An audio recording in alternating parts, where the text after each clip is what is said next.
All right, everyone. Well, welcome to the fourth episode of the KillCam Cast.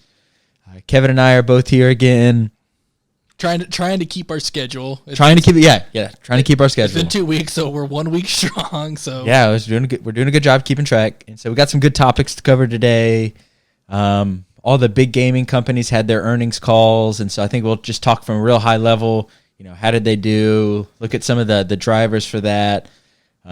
Maybe cover some stuff on microtransactions, how we feel about it, Battle Pass. Talk about some games we've been playing, and I know Kevin has some topics as well. Yeah, I mean, so it's like Spencer, like you said, he's talking about the earnings, what companies have made. So I know he's more on the business realist side of it. And then I had a couple op-ed things I wanted to talk about, just pick his brain about, such as like soundtracks in gaming, like what makes a good or bad one, or like which ones you like. I wanted to talk about cutscenes, like pre-rendered versus in-engine, and then with Sony launching their PS5 website, but no price out yet, we were going to talk about the prices of the previous two gens, give our predictions, what we think would, like, what essentially the company should do and how the pricing should be handled. Because that's something where it's like I'm very, like, I'm scouring every day. I'm like, when are the prices going to be released? Because I need to see this.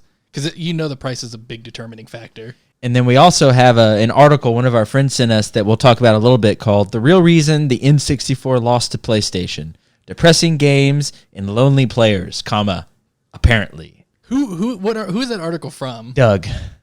No, I meant like what website or editorial or what? Nintendo Life. Wow, so Nintendo Life puts out an article shitting on the Nintendo. I was like, this is just seeing the headline, I didn't read it. I was like assuming that it was, because Sony fanboys, they're a pretty headstrong crowd. So I was like, oh, this is obviously written by a Sony, but the fact that it came from Nintendo Life, that's a shocker. And I'm going into this blind, so I'm kind of excited. I just read the headline, and I immediately was like, I'm not reading this because I know you will, and I want to hear it fresh so I can get either upset or agree with it. Good deal. Do you want to talk about that one first? No, let's come back to it. Okay, cool. Yeah, maybe by the time I finish my beer, I'll be more ready to talk about it.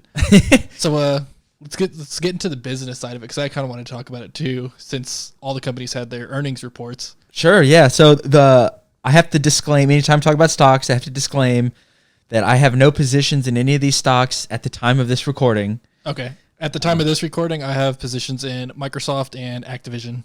Okay. Good to know. So I just took a real high level look at EA, Take-Two, and Activision Blizzard. And so I have questions on Take-Two. Anyway, continue. Yeah. And so just starting with EA, I thought it was interesting because they mostly beat their earnings expectations in the market, but the stock still dropped. See, I was going to ask you because Take-Two did the same thing. Yes. Take-Two got slammed. I don't know how. So you might have to explain this to me and like to the listeners, but it's like, how do you beat what you expected and then still just drop? I don't get it. Because on Activision, I'll disclose, like I had Activision, they went up on their earnings report and the stock kind of had a little bit of a jump. Yeah. So yeah, we'll touch on all these things. And so, I guess I can hit that first. So with like the stock price, people expect you to meet those earnings. Yeah, exactly. Even unless you blow it out of the water, like unless you just totally destroy what the analysts think you're going to do, your stock may go down, because what they really want to hear is news. It's like, congratulations, great, you did great in this past quarter, this past year. What the fuck are you doing for me going forward? Oh. And so that's like the biggest driver, which is why I know I'm jumping ahead here, but like Take-Two, they had a 12% drop in their stock price. I saw that. 12%. That's a significant drop. It's huge. And of course, it said that last year the stock price was a little boosted up from Red Dead. Yeah. Obviously, I mean that's like one of the biggest releases on the market ever. But then what I also saw after digging into it a little bit is that with Rockstar Games, we have, it's just like, I think they're two brothers. I think it's Sam and Dan Houser, and they're both like the two of the top heads in Rockstar. And so Dan Houser, who's the VP of all their creative content, announced that he's leaving during that earnings call, because that would be insider information. So it came out like in the SEC files. Is that a dick move to do? No, they have to do that, because in my opinion, that's one of the biggest things that tanked the stock. Because I mean, he's one of the writers of GTA, like one of the core writers, and so the fact that he's leaving, the stock went. That explains it. Yeah, which I think that's really interesting. And of course, with Rockstar is probably Take-Two's most important asset. Oh, without a doubt. By far. Yeah. So, I mean, I thought that was really interesting. And then I took a browse at some of the questions that the investors were asking Take-Two's executives live on the call. And they were all essentially asking, well, if Dan is leaving, what about the other brother? What's going to happen to Sam? And the executives seemed pretty confident that the other guy was going to stay, that Sam will stay. So, I mean, I think that's something to keep an eye on. I mean, we don't really know how the next GTA will look if one of the head writers who's been there since day one is gone. True. GTA is like, it's one of those games that it's like, it's writing its story, like everything about it is good. Yeah, exactly. Like the games are like the perfect balance of realism, satire, humor. Like they're great. Yeah, and it's like if you made an open world game, you get compared to GTA. Oh yeah. And so like that's such a intense milestone, like to constantly hold and maintain and push forward. Damn. Like you have to be almost perfect every time. People expect perfection from GTA and Red Dead. I mean, both. I mean, those are two huge IPs. I have to show you a really good Red Dead video after this. For anyone listening, go onto YouTube and type in, "Do you think you're tough, do you?" And it's a Red Dead video. I promise you'll laugh. That's a good boy. Jesus. Essentially. I loved Arthur. Arthur was great. But, yeah. So I'll go back to EA now that we talked a little bit about Take-Two. So, yeah, we mentioned earlier they had about a 3% stock price drop when they announced it. And so I found it interesting that what most of the analysts were saying about EA was that for the most part, they're hitting their targets. They're doing fine. They have a strong pipeline going forward. But people seem to think that EA is too conservative. Like, essentially, they're totally being rejuvenated by Fallen Order. And they're saying that even investors were asking, well, you know, it seems like you're overly now dependent on Respawn. Like, what else do you put out as EA that's breaking the market other than Respawn? Respawn's so good. I'm such a fan of Respawn. Respawn's killed it, and I'm such a fan. And that's why, like, I was glad we're talking about this stuff because, like, that's just not something you think about until you realize that these are like analysts asking about it. Like it's their job to like dive deep and be like, what's the reasoning expectation X was met or not? Yeah, or just going forward, you know, if Respawn stumbles, what else do you have? That's the, you know what I mean? I mean, sports games, right? Yeah, and EA is a massive company. I looked them up on the Fortune 500, and they're just at 533, so they're almost in the Fortune 500, which is huge for gaming. Yeah, oh yeah, for gaming, that's huge. And then just people are saying that they want to see more what was quote unquote pizzazz in EA's lineup going forward, which I mean I kind of agree with. Yeah, right. I mean, what do you think? I mean, I agree. I mean, I know, like I said, Respawn. Like we've had Titanfall 2, Apex, and Fallen Order. It's like those have been like, if you talk to anyone and mention EA, like those are going to be the games. Like I'll put it this way: modern EA. Like old EA was like, good, but if you mention like, hey, like name 5 games EA's made in the years, they're going to say those 4 I mentioned, then probably Battlefield. Yeah, and like that didn't click for me until I was kind of like looking at some of this stuff where it's like EA when I was younger used to be on everything. Oh, dude, like if you went and like got a game from Blockbuster or something, and it was an EA game, you knew you were getting a game. Like shit, wasn't like Medal of Honor EA or something? Oh, I love Medal of Honor. I loved. And then like it's like and then EA sports games back then were good too. And then like they had like the EA Big, like the like kind of jokey games like the NBA Street or like Freak Style or SSX. Like EA killed it back in the day, but now they're just a shitty fucking meme. Yeah, and I don't know, maybe part of it's look at Anthem like fucking Anthem. The game's a dumpster fire. Flopped. I never even played it. I saw an article where it was like the Christmas tree in Anthem is still up. It's like, like did they just give up on that game? I mean, like talking about that also, if you go back to like Mass Effect, right? Didn't Andromeda just flop? And like 1, 2, and 3, I know once they fixed 3's ending, awesome. So did you have to pay for 3's ending? No, it was a free. I thought there was something you had to pay for 3, and everyone got pissed about that. So yes, I know what you're talking about. I was pissed because I had bought it day one because I was a huge Mass Effect fan and I wanted the full story, the full experience the first time I went through it. And I forget the name of the alien race, but he was a squad member that clearly was integral to the story and clearly originally was fully part of like your original crew, and they obviously at the last second we're like, nah, he's extra. And that pissed a lot of people off. Yeah. I Okay, forget that's his what it name. was. Yeah. He's from the ancient race. Yeah, I didn't play a lot of it, but and then before we move off the subject, the other company you were mentioning was Activision. Yes. So they actually had they had strong earnings. I think they almost doubled some of the analytic metrics that they had to meet, but their stock price only went up 3%. Yeah. Which I thought was interesting. And it sounds like some of the things that Activision referenced in their earnings call. Call of Duty. Yeah, they referenced Call of Duty. They said they had a 10+% sales growth compared to last year's installment, which I thought was interesting. That's pretty huge. Yeah. And that their Call of Duty mobile title up to date has. Oh my god, I forgot about Yeah. COD Mobile. COD Mobile destroyed when it came out. Yeah, it had. They said it has 150 million downloads to date. Damn. And so, also with them that they referenced World of Warcraft, they said they ended 2019 with twice as many active players than they had through the middle of the year. It's probably because they introduced World of Warcraft Classic. Classic, yeah. So it doubled. But like that's what like I love talking about this is because I'm so used to talking about like a company, but like I care less. And so like talking about video games, it's like it's exciting. I think just hear like, oh, World of Warcraft is the driver. Yeah, I think that's cool. Yeah, and then analysts seem pretty positive about Activision Blizzard going forward. Everyone thinks they have a strong pipeline.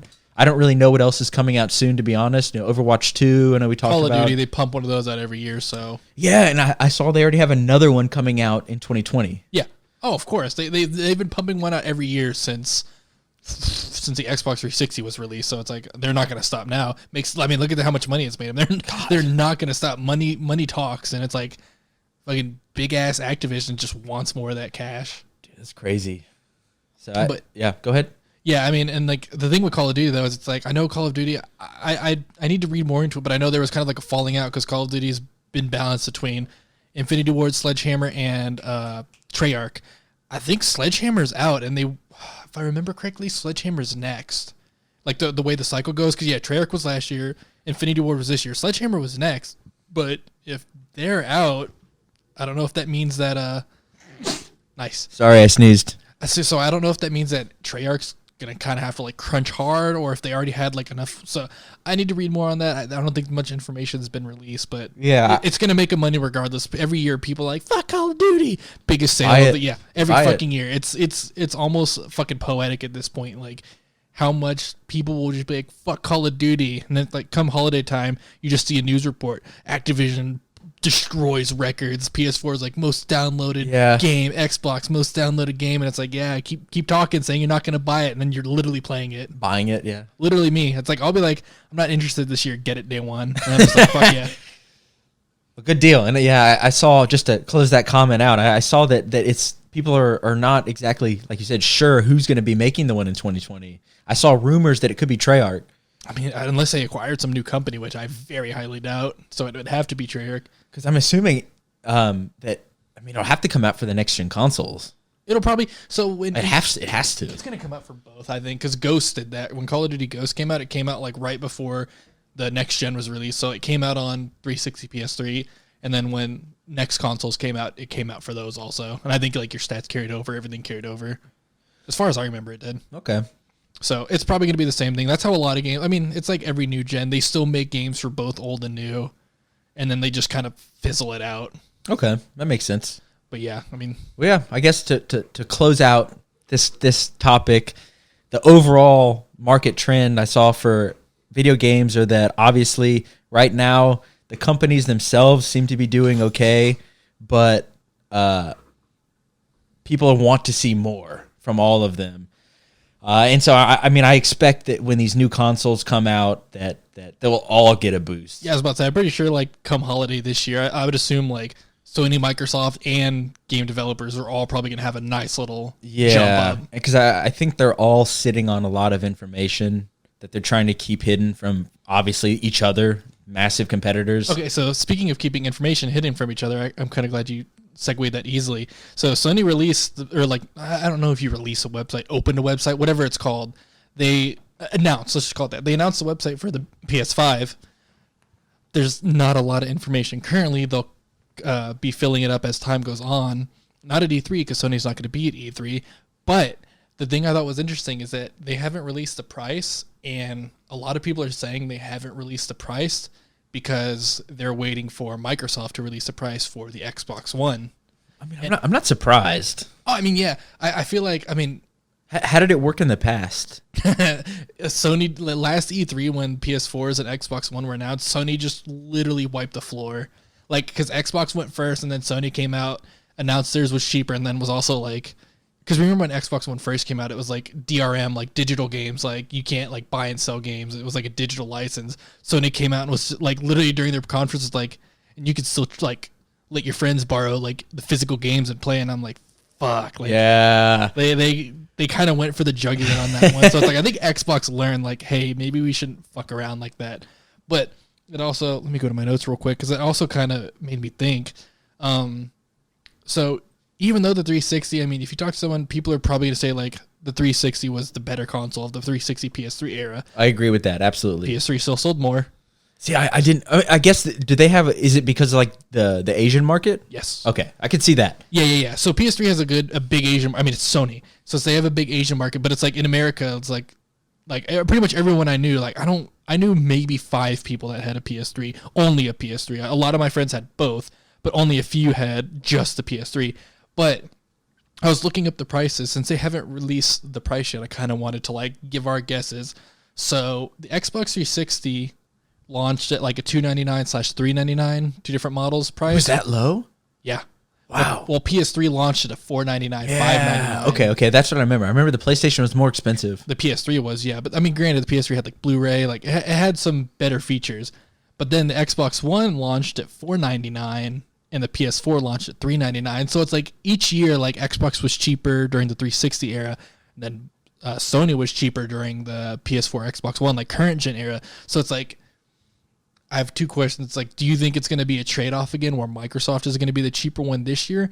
And the other thing is, it's like, how cheap can they get? Because Microsoft and Sony are both promoting like insane specs, like easy 4K, like high resolution, HDR, like high FPS, like lots of memory, fast ass boot times, like that shit doesn't come cheap.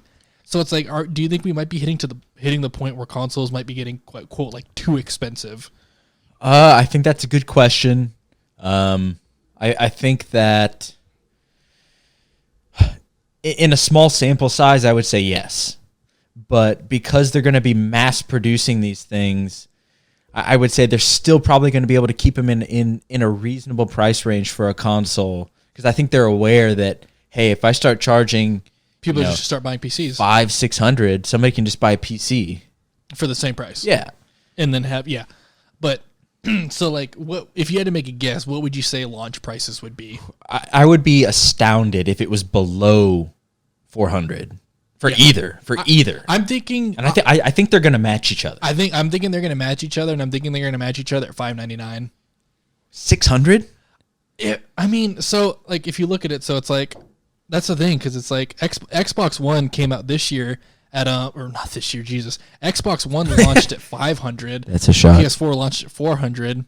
Well, and when years before that, PS3 launched at $600 when it first came out for like the high-end model. That was back in, 2006? Okay, yeah, if you have that data, yeah, that's true. I would agree with that then. Yeah, I mean, 600 is not out of the realm then. And especially like what I'm saying, like if they're promoting like 4K 60 FPS, 4K 120 FPS, like that's some serious hardware that's got to last for like 8-9 years. Yeah, and they're saying like they're gonna have like SSD, like like no load times, like fast ass load times, like load an entire game in like a few seconds, like all this shit, lots of memory. It's like they like I said, I want it to be cheap, but I feel like it has to be within reason where they can make a profit. So it's like I'm saying they're gonna launch at the same price at $600.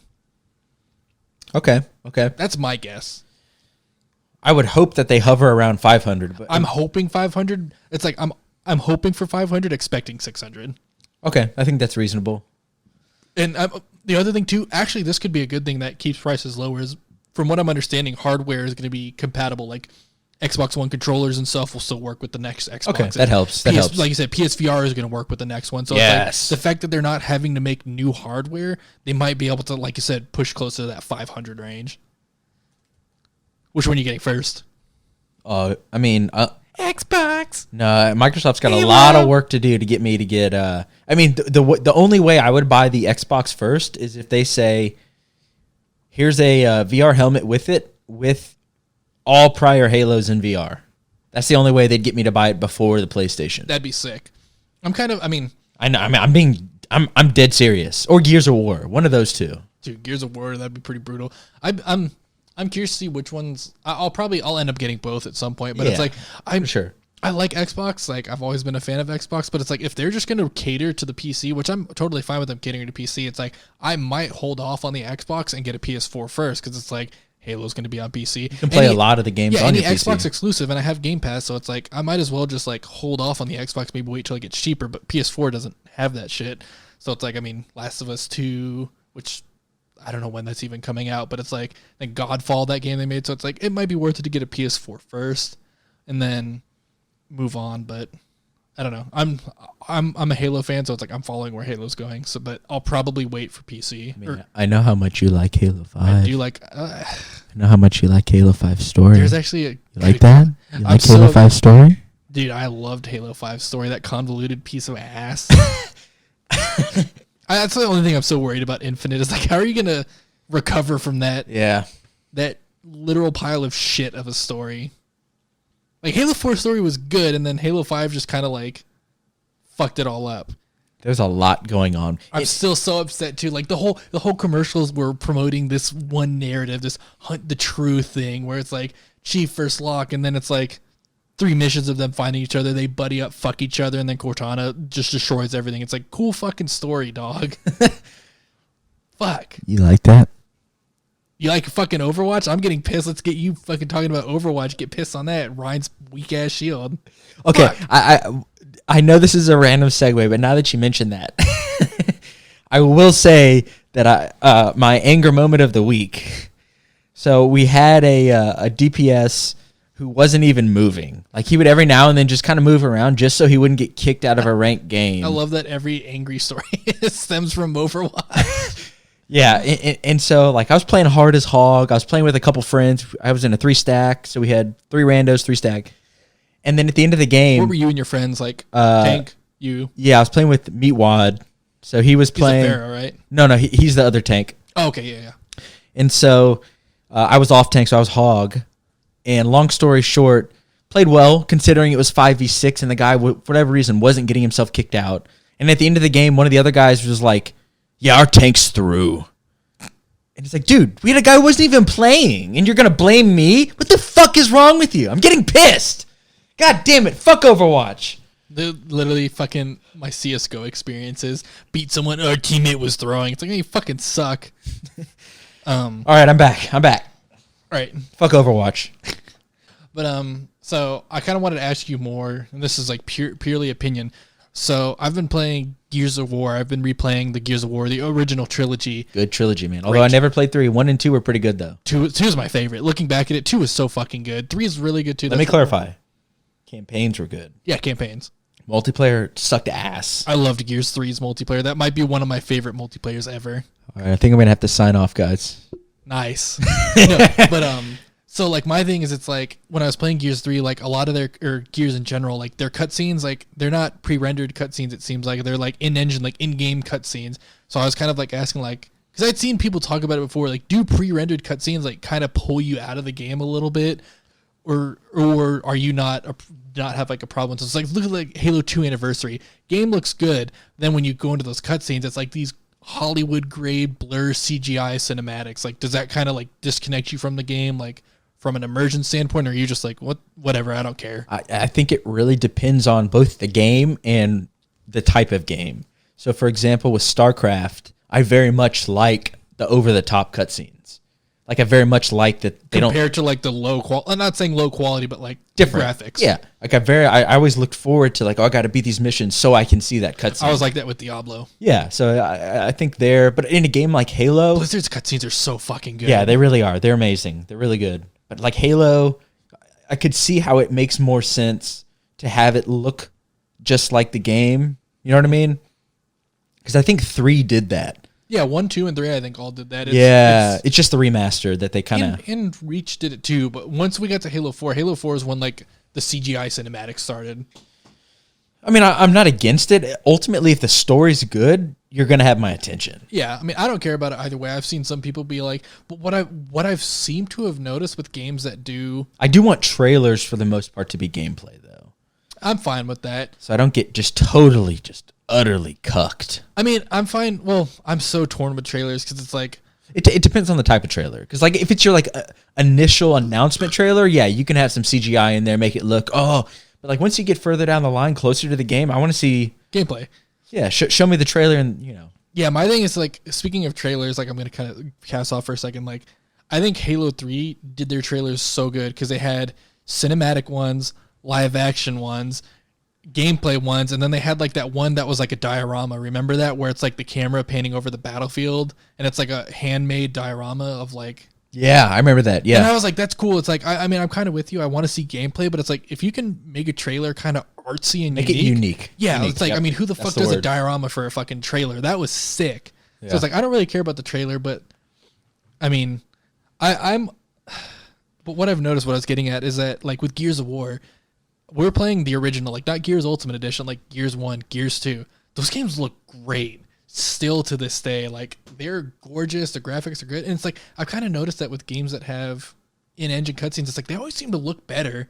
It's like, I don't know if it's because like there's no resources loading the videos or what, but like if you were to put like Gears of War 1, which is I'm pretty sure was like an Xbox 360 launch title, I think it was, yeah. up to like Halo 3. Like Halo 3 looked great, but it's like if you look at Gears of War 1 from a launch standpoint, like it looks fucking great. And I mean, I don't know. I'm fine with cutscenes out of the way. I've just seen people talk about it in the past, be like, pre-rendered cutscenes take me out of the immersion, or like pre-rendered's like bring more life to it. I'm like, that's always been something that like I never really thought about until I started seeing it. Yeah, again, for me, just to summarize, I think it depends on the game. Like it works for, cause, I mean, StarCraft does both. Yeah. Like StarCraft 2, they had cutscenes with Shitty Raynor and his fake Southern accent, which triggers me to this day. I had to take a deep breath. And then they would go in, you know, they'd have like the in-game footage with him, Tychus, blah, blah, blah. And then they would jump to like a super excellent animated cup, like, you know, just It was like the old Final Fantasies and Kingdom Hearts. They would have like 3. They would have like in-game, but like the mouse actually moved the right way and they're a little bit sharper, and then like full-blown CGI. And I was like, man, like that kind of tore me away, because it's like you get to a scene, it's like, is this going to be a good cutscene, a better cutscene, or a really fucking good cutscene? Yeah. And it's like, why are there 3 different ones? Like that was one of the only times where I'm like, this is kind of pulling me out. But yeah. All right, so I have a question for you. Nice. How do you feel about microtransactions? So I have. Give me your thoughts. I'll give you my thoughts, and then we'll discuss. So I'm fine with them. In all honesty, I'm fine with them. They're never going away as much as people want them to. I'm pretty sure they're never going away. But it's like with Call of Duty, that's a game that's heavily in microtransactions. It's like, other than the Battle Pass, which I know is something you also want to talk about. I bought the Battle Pass, but it's like, I'm not buying anything else. You don't have to buy microtransactions. Like, I agree. people seem to just bitch and complain while they're buying microtransactions, and it's like, I don't fucking get the point. Oh my god. But like, I'm fine with them. They're cool. I get a little annoyed. God.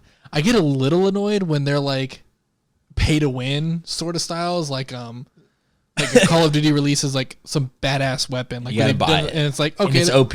or it's like, yeah, like it's super OP. I don't really know.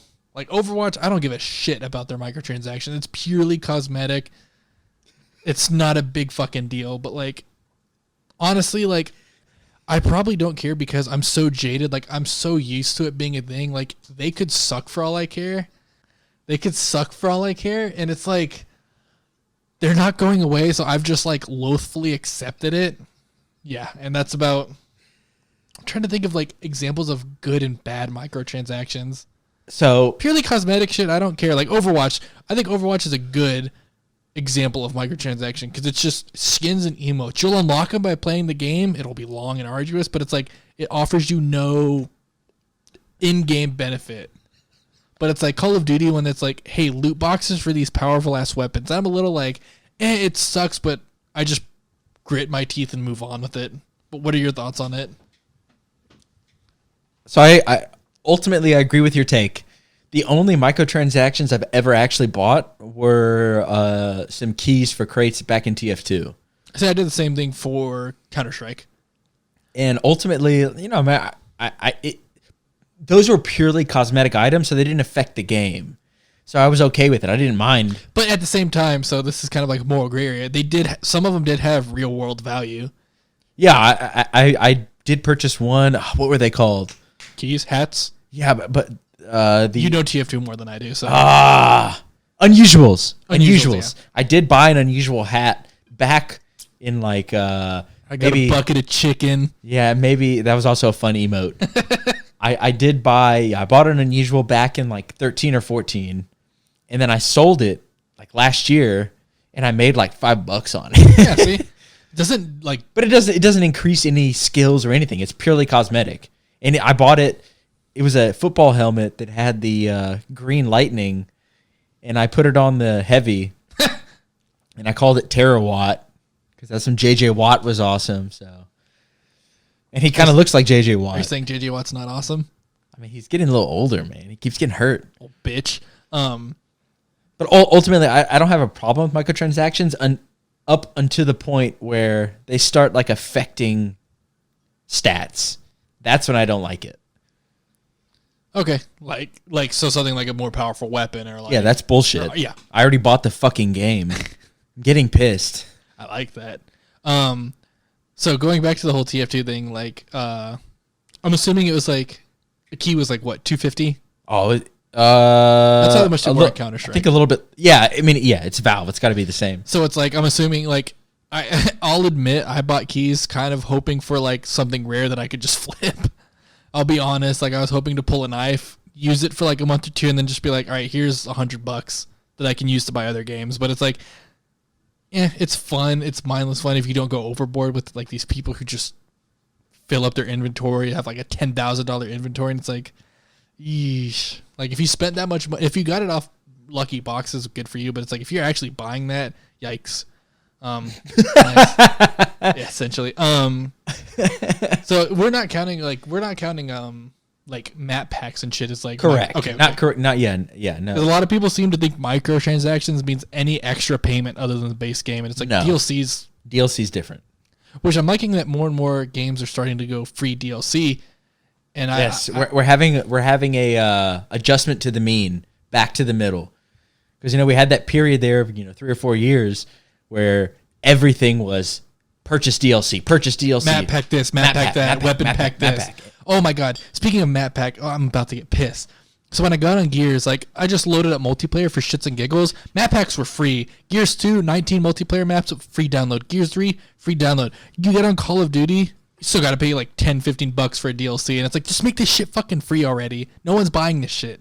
Nobody wants to buy that shit. But apparently Call of Duty, like you try and buy like MW2 like digitally, you're still paying like $40 fucking bucks, and it's like this game's like 10 years old. You can suck my dick.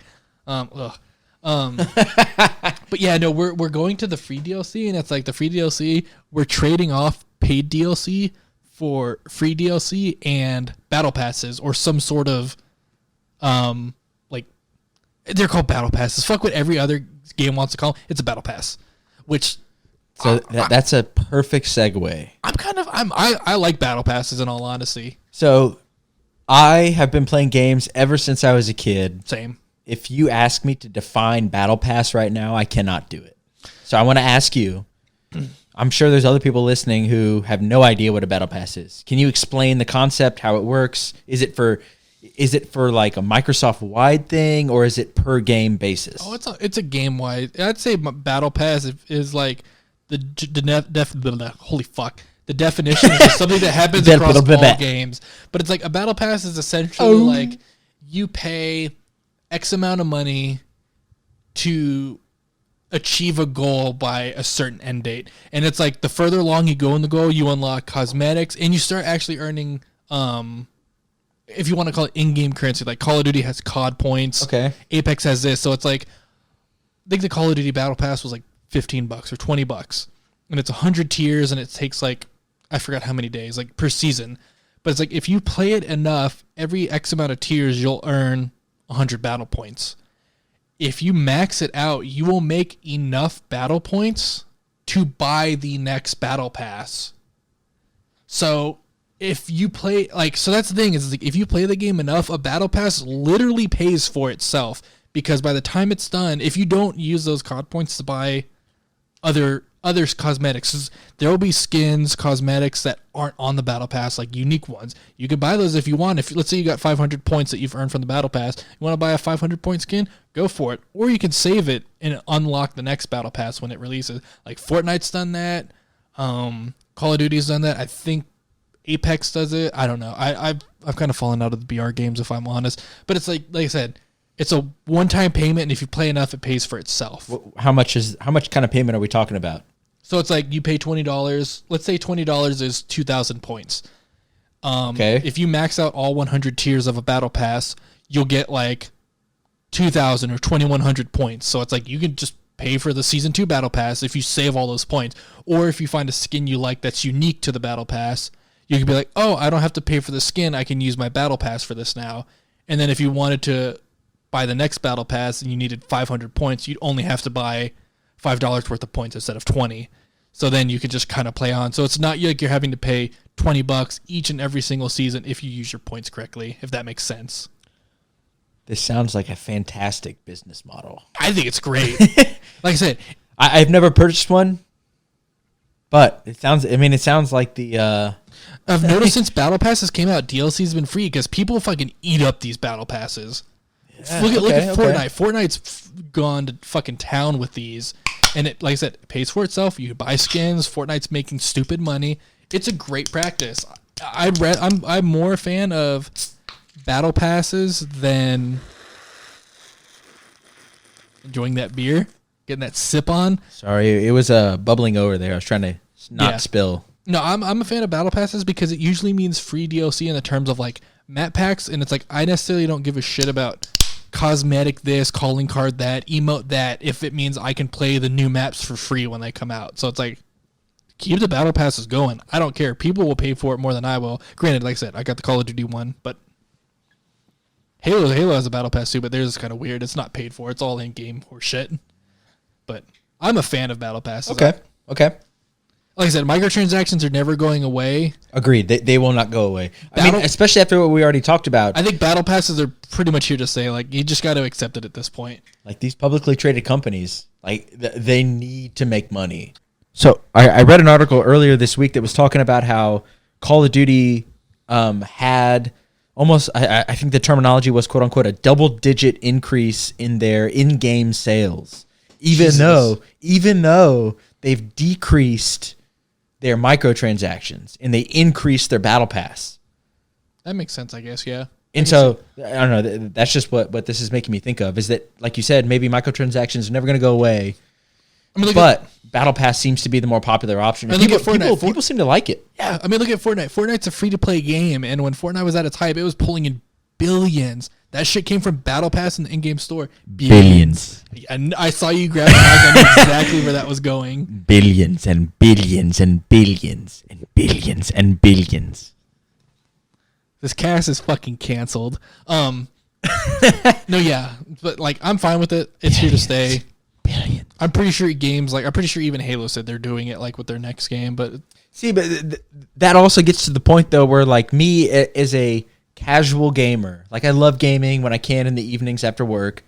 I don't want to buy a battle pass for every game. You know, so that's the thing is, it's like to me, no, I already paid $65 that's the for thing. tax. Battle passes like nowadays, like they're purely cosmetic. It's like new armors or colors or emblems, and so it's like if you don't care about that shit, I don't give a fuck. Yeah, then it's not really worth it to you because it's like you'll still get the map pack, which is pretty much I'm assuming what you care for. Yeah, so it's like battle pass you'll get the map pack. Okay. Because other people are buying the battle pass, they're making that money one way or another. Make that money. Because it's like a battle pass is $20. Let's say a map pack is $10. Okay. More people will get a battle pass, or even if the same amount of people who are going to get the map pack get a battle pass, they're doubled their money right there.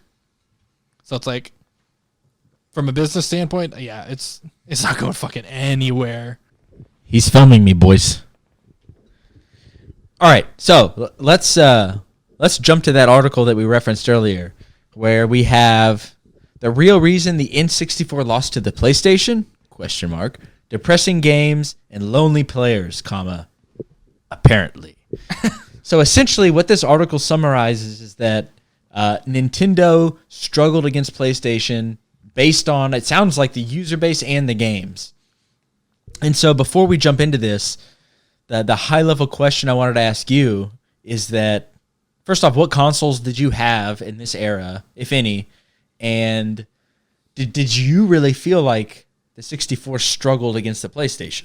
So I can literally list every console I've had. So I had... Real big man. So I had the Super Nintendo. Real big, strong man. The Super Nintendo. And then I went straight from Super Nintendo to the PlayStation 1. But I went to the PlayStation 1 because my uncle got a PS2. So he gave me his old PS1. So I played that Super Nintendo for a hot fucking minute. And so you never had a 64? I never had a 64. Okay. I never owned one, but my cousins, my friends, every house I went to, like for a sleepover to hang out, they had a 64. I was like the only person that didn't. So that's why, like, when you're like saying this article, it seems to spin a negative light for Nintendo 64, whereas I'm like, what the hell? Like, you talk about old gaming, Nintendo 64, but, GoldenEye, Smash, Mario Party. But how much of that is a function of our age bracket? Fuck. Right? And that's where I'm struggling, because the article title, if you'd asked me, I would have said, wait, as a kid, yeah, I thought the 64 was like the winner of that generation. That's the thing too, is it's like N64 is like lonely, and it's like Sony excelled in fucking single player bullshit games. So it's like, I'm getting jacked. So I'm glad you brought this. Like, so now it's like I'll even say this. I'm not a big Nintendo fan, but it's like I'm getting in Nintendo's defense of this article because I'm getting upset. All right, so I'm going to read a quote from this article here. And so, quote unquote, and again, just to recap, this is from Nintendo Life, written by Damian McFerrin. Neck Life. All right.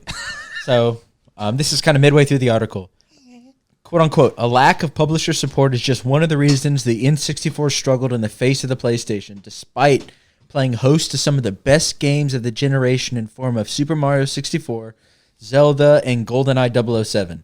However, somewhat predictably, Nintendo's president of the time, gonna butcher this, Hiroshima Yamauchi, had a somewhat different opinion on why the console was bested by Sony's system. He was quoted at the time as saying the real reason the N64 failed is because Japanese gamers, quote unquote, like to be alone in their rooms and play depressing games. So, without any thought, what's your reaction to that? That's a very heavy statement. That's kind of a sad statement to hear, and like that's the thing. It's like being like an American. It's like a Japanese person saying that about Japanese people. I'm like, the fuck's going on? Like that sounds very upsetting. But it's like, I'm trying to think of like some good. I mean, I know like Final Fantasy VII was probably PlayStation 1's biggest game. That game did have some pretty depressing, like sad fucking moments, and I'm like, fuck, maybe there is some merit to that. But I was gonna say, like, my memories of the 64 were good. Were positive. I mean, Super Mario 64, sure, the story, I mean, at some level you could argue, oh, dark, but I mean, not really. It's a very colorful game, very bright colors. Seems pretty lighthearted on the surface. And then you've got like Smash. I mean, Zelda was pretty dark. Yeah. What was it? The one? It was Majora's Mask? It was where it's the moon's gonna fucking crush the world. The moon with the face. God, that face was terrifying. GoldenEye was the other one. GoldenEye is such a great game. Like, oh my god, GoldenEye was a great game. Smash, Mario Party. Like, I thought honestly, if you would have told me like before I read this article, like older games, I would have said Nintendo 64 was probably like top of the top. Like, yeah, I would have thought that. I mean, I guess as we've already talked about earlier, it could be the age, but also I guess just maybe. At that time, PlayStation had a stronger market presence. Maybe. Nintendo's always had strong market presence. Except for the Wii. The Wii kind of... But... Yeah. So, I thought that was interesting. Because to me, my memories of Nintendo games are very positive. Very colorful. Colorful, like sleepovers with like 10 fucking friends, passing the controllers off. Yeah. Getting super into like any game you touched. Yeah, that's why I'm like, fuck. I mean, we still play Smash to this day occasionally. Like, that game's still good. Annoying, but good. It's got its broken mechanics. No, I agree with that. And I think, just quoting this article one more time, this thing always stuck out to me, even when I was younger. I thought it was weird. It says, quote unquote, Nintendo's decision to stick with expensive cartridges at a time when the industry was moving towards cheaper and roomier CDs cost it the support of third parties like Square, which famously took the Final Fantasy series to the PlayStation. That's true. Starting with the acclaimed Final Fantasy VII. That's true, because, Final Fantasy was a Nintendo game. But at the same time, you can take those discs. I love those cartridges, man. Yeah, but you can take those discs that get easily scratched. You want to punt a fucking GoldenEye cartridge off a skyscraper, pick it up off the ground, put it right in, blow that fucking dust out. You're gonna load that game up. Load that shit up. Let's play, boys. And when you load that shit up, turn on the console, main menu instantly. Yeah, like, that shit loads quick. Yeah, fuck your stupid discs, boy. My 64 still works. Yeah, like that blows my mind. Whenever we play 64, you turn it on, just right there. It's right there, like Smash. You turn it on, Nintendo logo, press start, main menu. That's it. Literally that time frame. The cartridges, that was like a staple back then. I like the cartridges. I did too. I mean, I had the Super Nintendo. It had like bricks for cartridges, but it's like that was such a staple of games back then. Like there's a certain charm about the cartridge. But it had the art on it. You could see it all times. Like but I do think that is an interesting point that the article makes, though. Yeah, they were the one that didn't move on to discs. That's true. And maybe that did hurt them at that stage. I'm not sure. I can't comment on it. It's just an interesting article. Yeah, because Sony was on disc, Dreamcast was on disc. Dreamcast was on disc a long time before anyone else was. They got shafted. Yeah. But I never even fucking thought about that. It kind of changed my perspective. I'm still saying it. N64 was great times, great games. But did you like the music in the 64? Yeah, as bad as like the Super Mario was. All right, we're gonna edit that out. Yeah, Jesus Christ, I might keep that in. No, but no, I like the music in the 64. It had some great games. I mean, look at Zelda. Like that's probably one of the most iconic. Yeah, the fucking just the terrible animation. Yeah. Fuck, I'm getting pissed. Why are you getting pissed? Just 'cause, like hearing it now with like modern music and like recording quality. Like looking back at it, it's like. Fuck, like that's what it sounded to us as kids, but it's like looking back at it as adults, like kind of sounds like shit.